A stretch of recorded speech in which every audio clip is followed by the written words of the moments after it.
Hi viewers, welcome to our channel. Present మనతో పాటు దాము బాలాజీ గారు సీనియర్ జర్నలిస్ట్ ఉన్నారు. వారితో ఒకసారి మాట్లాడుతాం.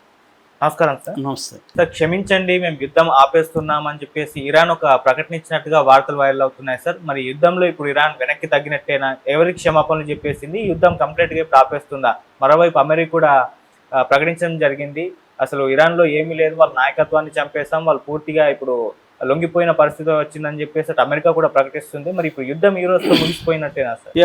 మామూలుగా అయితే యుద్ధం కంటిన్యూ అవుతుంది. ఈరోజు 9వ రోజు, 8 రోజులుగా యుద్ధం నడుస్తుంది. అయితే ఇప్పుడు ఒక వార్త వైరల్ అవుతుంది. అదేంటంటే ఇరాన్ క్షమించమని అడిగింది, మేము యుద్ధం ఆపేస్తున్నామని చెప్పింది అన్న వార్త వైరల్ అవుతుంది. ఇప్పుడు ఏంటంటే యుద్ధం జరుగుతున్నప్పుడు ఒకటి మిస్ఇన్ఫర్మేషన్ స్ప్రెడ్ అవ్వడం, రెండోది ఒకటి జరిగితే ఇంకొకటి జరిగినట్టుగా చెప్పడం, ఇది ప్రధానంగా జరుగుతుంది. ముఖ్యంగా ఎవరి మీడియా డామినెంట్గా ఉంటుందో వాళ్ళు తమకు అనుకూలమైన అబద్ధాలని ప్రచారం చేయడం అనేది చేస్తారు. ఇవాళ వరల్డ్లో అమెరికా మీడియా డామినెంట్గా ఉంటుంది. సోషల్ మీడియా ప్లాట్ఫామ్స్ అన్నీ కూడా అమెరికా దగ్గర ఉంటాయి కాబట్టి వాటి అల్గోరిథమ్స్ అంతా కూడా వాళ్ళకి అనుకూలంగా పెడతారు. ఇరాన్కి అనుకూలంగా ఉన్న పోస్టులని అసలు రానివ్వరు, చాలా వాటిని బ్యాన్ చేసేసారు. సో అల్గోరిథం కూడా వాటిని పెద్దగా పంప్ చేయరు, ఏదో పెట్టడం తప్ప ఉండదు. కంప్లీట్గా ఇప్పుడు సోషల్ మీడియా కావచ్చు, మెయిన్ మీడియా కావచ్చు, అంతా కూడా అమెరికా కంట్రోల్లో ఉంది వరల్డ్ వైడ్గా. కాబట్టి మనకు వచ్చే న్యూస్లంతా కూడా ఫిల్టర్ అయ్యి వస్తుంటాయి. చాలా ఇరాన్కి సంబంధించిన పత్రికలు కావచ్చు, మీడియా కావచ్చు, గూగుల్లో కూడా ఓపెన్ కావు, ఎందుకంటే వాళ్ళు ఆల్రెడీ అలా సెట్టింగ్స్ పెట్టేశారు. సో ఇట్లాంటి ఒక నేపథ్యంలో మనకి అర్థం కావాలంటే మనం చాలా జాగ్రత్తగా దీన్ని పరిశీలిస్తే కానీ అర్థం కాదు. సో యాక్చువల్గా చెప్పింది ఏంటంటే ఇరాన్ ప్రెసిడెంటు మసూద్ పెజెస్కియాన్ ఆయన పేరు, ఆయన ఈ మధ్య ఎక్కువగా మాట్లాడుతున్నాడు.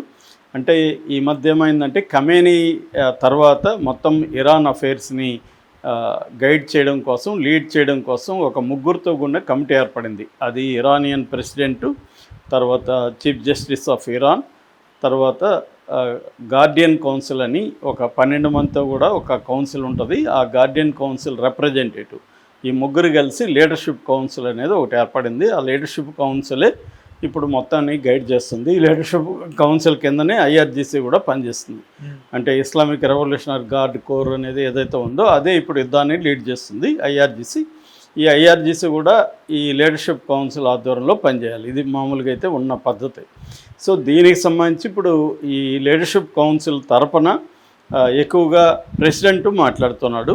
సో ఆయన నిన్న స్టేట్మెంట్ ఏమిచ్చాడంటే, మేము గల్ఫ్ కంట్రీస్కి, జీసీసీ అంటారు, గల్ఫ్ కోఆపరేషన్ కౌన్సిల్, ఈ గల్ఫ్ కంట్రీస్కి మేము సారీ చెప్తున్నాము. ఎందుకంటే వాళ్ళ ఇన్ఫ్రాస్ట్రక్చర్ మీద, వాళ్ళ సివిలియన్ రెసిడెన్షియల్ ఏరియా ఇలాంటి వాటి మీద అంతా కూడా మా వల్ల నష్టం జరిగింది కాబట్టి వాళ్ళకి సారీ చెప్తున్నాము, ఇక మీదట మేము దాడులు చేయము అని చెప్పాడు. అయితే దీంట్లో కండిషన్ కూడా చెప్పాడు ఆయన. ఆ కండిషన్ ఏంటంటే, మీరు కానీ అమెరికా బేసులకి కానీ పర్మిషన్లు ఇచ్చి మీ ఎయిర్ స్పేస్ కావచ్చు, మీరు నేవీ స్పేస్ కావచ్చు, మీ భూభాగం కావచ్చు, ఇవి ఉపయోగించుకొని కానీ మా మీద అమెరికా దాడి చేస్తే మేము రిటాలియేట్ చేస్తాము, మీ మీద కూడా దాడులు చేస్తామనేది కూడా ఆయన ప్రకటించాడు. కాకపోతే ఆయన సున్నితంగా చెప్పాడు.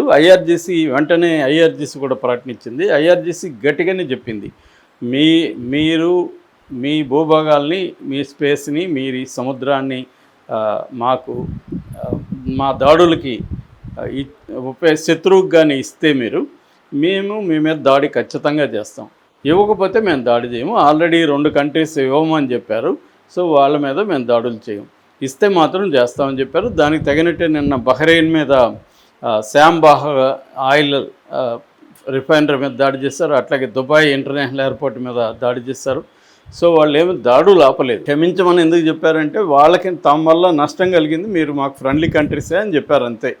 అంటే ఒక రకంగా స్ట్రాటజిక్గా చెప్పినట్టుగా ఉంది. ఎందుకంటే అక్కడ గల్ఫ్ కంట్రీస్ కూడా ఇరాన్ మీద కోపం వచ్చే పరిస్థితి కనబడుతుంది కాబట్టి స్ట్రాటజిక్గా ప్రకటించారు. ముందు నుంచి కూడా వాళ్ళ ఆర్గ్యుమెంట్ ఒకటే, మా దేశం మీద దాడి చేసే వాళ్ళకి మీరు బేస్లు ఏర్పాటు చేసి, మీ భూభాగాల నుంచి, మీ స్పేస్ నుంచి, మీ నేవీ దీని నుంచి, పోర్టుల నుంచి మా మీద దాడి చేస్తున్నప్పుడు మేము రిటాలియేట్ చేస్తున్నాం, మీ మీద ఏమి అగ్రెషన్ కాదు, ఇది మీ మీద దాడి కాదు, ఇది మీరు ఎందుకు ఇచ్చారు అట్లాంటప్పుడు అనేది ఎవరైనా న్యాయమే కదా. ఇప్పుడు మన పక్కింట్లో ఎవడో కూర్చొని, మన ఎనిమి వచ్చి పక్కింట్లో కూర్చొని మన మీద దాడులు చేస్తుంటే మనం వాడిని మాత్రం ఎలా కొట్టగలం? పక్కింటి మీద కూడా చేయాల్సి వస్తుంది దాడి. సో ఇది ఎవరైనా చేసే పనే, అదే ఇరాన్ చేస్తుంది. సో అది వాళ్ళకు కూడా అర్థమవుతుంది, గల్ఫ్ కంట్రీస్ కూడా. వాళ్ళు ఏంటంటే అదేదో ముందు వెనక గొయ్యిలాగా ఇటు అమెరికాని ఎదిరించలేరు వాళ్ళు, అమెరికాని పొమ్మని చెప్పలేరు, ఇటు ఇరాన్ని గట్టిగా ఎదిరించే పరిస్థితి లేదు. ఎందుకంటే ఇరాన్ ఎదిరిస్తే ఇరాన్ కూడా దెబ్బ కొడుతుంది. ఇప్పటివరకు ఏంటంటే గల్ఫ్ కంట్రీస్ ఎకానమీలన్నీ కూడా ఒక సేఫ్ హెవెన్ అనే ఒక ఇమేజ్ క్రియేషన్ వల్ల ఇవి బతుకుతున్నాయి. వాళ్ళు యుద్ధాలు వద్దు మనకని వాళ్ళు డెవలప్మెంట్ మీద ఫోకస్ చేస్తున్నారు. ఇప్పుడు కానీ ఇది వాళ్ళ యుద్ధం కూడా కాదు, వాళ్ళకి ఇరాన్కి ఏమీ యుద్ధ పరిస్థితి ఏమీ లేదు. ఇది అమెరికా యుద్ధం, అమెరికా ఇజ్రాయెల్ యుద్ధం. అమెరికా ఇజ్రాయెల్ యుద్ధంలో వీళ్ళు మధ్యలో ఇరుక్కున్నట్టు, అదే సామెత ఉంది కదా, హీరో విలన్ కొట్టుకొని కమెడియన్ కొట్టినట్టు, వాళ్ళిద్దరి వల్ల వీళ్ళు నలిగిపోయే పరిస్థితి ఉంది. వాళ్ళకి ఏంటంటే ఇట్లా అమెరికా బేసిల్ని పొమ్మనేంత ధైర్యం లేదు వాళ్ళకి. ఎందుకంటే చాలా అమెరికన్ పెట్టుబడులు ఉన్నాయి, వీళ్ళు అమెరికాలో పెట్టుబడులు పెట్టున్నారు. అమెరికా బలమైన దేశం, రేపు పొద్దున ఏం జరిగినా మళ్ళీ అమెరికా నుంచి ఇబ్బంది, ఇది అక్కడ ఉంది. ఇప్పుడు అమెరికా వీళ్ళ బేసుల నుంచి అమెరికా వీళ్ళ మీద అటాక్ ఇరాన్ మీద చేస్తున్నప్పుడు ఇరాన్ ఆర్గ్యుమెంట్ కూడా కరెక్టే. రెండోది ఏంటంటే ఆ దేశాల్లో షియా పాపులేషన్ కూడా బలంగా ఉంటుంది గల్ఫ్ దేశాల్లో. సో ఆ షియా పాపులేషన్ సహజంగానే ఇరాన్కి అనుకూలంగా ఉంటుంది. సో ఇటువంటి ప్రాబ్లమ్స్ గల్ఫ్ దేశాలకు ఉంది.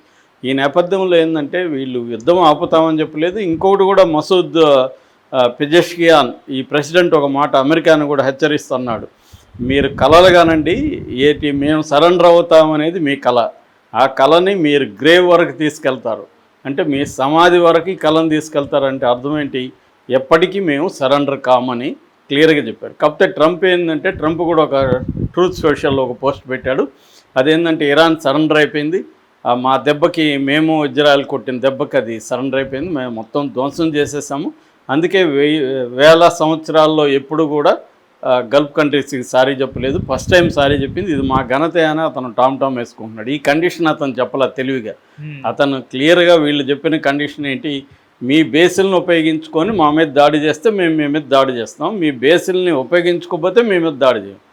ఇందులో ఇంతే ఉంది, ఎవరైనా అదే గారు చెప్తారు. మన పక్కింట్లో వాడికి ఏం చెప్తాం, ఎవరైనా నువ్వు నా ఎనిమిదికి ఆశ్రయం ఇచ్చా వాడిని బయటికి పంపించే, లేకపోతే నీ మీద దాడి చేస్తాను ఎవడని అంటాం కదా, అదే అన్నారు. దాంట్లో సారీ చెప్పడం ఏముంది, అసలు వాళ్ళు ఏదో లొంగిపోవడం ఏముంది, ముందు నుంచి అదే స్టాండు, ఇప్పుడు అదే స్టాండు. కాబట్టి ఇరాన్ లొంగిపోయే ప్రసక్తి అయితే కనిపించలేదు. ట్రంప్ ఆశలు కూడా ఏమీ నెరవేరట్టు అయితే కనిపించలేదు. అంటే అసలు ట్రంప్కి సపరేట్గా నిజానికి అమెరికాకున్న పరిస్థితుల్లో అమెరికా ఇరాన్ మీద దాడి చేయాల్సిన అవసరం ఎటువంటి అవసరం లేదనేది మనం చెప్పడం కాదు, అమెరికన్సే చెప్తున్నారు. దాదాపు 80% అమెరికన్స్ యుద్ధాన్ని వ్యతిరేకిస్తున్నారు. ఇది ఇజ్రాయెల్కి అవసరం ఉంది తప్ప ఇజ్రాయెల్కి ఎందుకంటే గ్రేటర్ ఇజ్రాయెల్కి ఎక్స్పాండ్ అవ్వాలి, గల్ఫ్ మొత్తం మిడిల్ ఈస్ట్ మీద పట్టు సంపాదించాలి. దానికి అడ్డొస్తున్నది ఏకైక అడ్డు ఇరానే, మిగతా అందరినీ వాళ్ళు దెబ్బ కొట్టేయగలిగారు. సో ఇరాన్ని దెబ్బ కొట్టలేరు ఎందుకంటే వాళ్ళ దేశం చాలా చిన్నది, వాళ్ళకున్న డిఫెన్స్ పవర్ కానీ చాలా చిన్నది. అమెరికా లేకపోతే ఇజ్రాయెల్ని ఎప్పుడూ వీళ్ళు ఊదేస్తారు. సో కానీ అమెరికా సపోర్ట్ చేస్తుంది. సో ఇప్పుడు ఇజ్రాయెల్ వారిని అమెరికా చేయడం ఏంటనేది అందరికి ఉన్నది. సో ఇప్పుడు అమెరికాకి అంటే ట్రంప్కి, ఇక్కడ అమెరికా అంటే ఇక్కడ అమెరికా కాదు, ట్రంప్కి నెతన్యాహుకి కామన్ గోల్ ఏంటి, ఇజ్రాయెల్లో వాళ్ళు చెప్తున్న గోల్ ఒకటి, ఎప్పుడు కూడా అమెరికా కానీ వీళ్ళు కానీ చెప్పేది ఒకటి ఉంటుంది, వాళ్ళ ఒరిజినల్ గోల్ ఒకటి ఉంటుంది. చెప్పే గోల్ ఏంటి, వీళ్ళ దగ్గర న్యూక్లియర్ వెపన్ గ్రేడ్ యురేనియం రెడీగా ఉంది, దాంతో వీళ్ళు న్యూక్లియర్ వెపన్ తయారు చేస్తారని. ఇదే పెద్ద కామెడీ, ఎందుకంటే ఇటు ఇజ్రాయెల్ దగ్గర న్యూక్లియర్ బాంబు ఉంది, అమెరికా దగ్గర 1000 పైన న్యూక్లియర్ వార్ హెడ్స్ ఉన్నాయి. సో 2 న్యూక్లియర్ పవర్ ఉన్నవి, ఇంకో దేశం న్యూక్లియర్ చేస్తుంది కాబట్టి మేము చేయబోతుంది కాబట్టి మేము కొడుతున్నాం అంటే మరి మీ దగ్గర ఎందుకు ఉందనే ప్రశ్న వస్తుంది కదా. సో అసలు వీళ్ళ దగ్గర ఇరాన్ దగ్గర లేదనేది అందరికీ తెలుసు, వీళ్ళు కూడా ఉందని చెప్పట్లేదు, చేయబోతారు అని చెప్తున్నారు. That is number 1.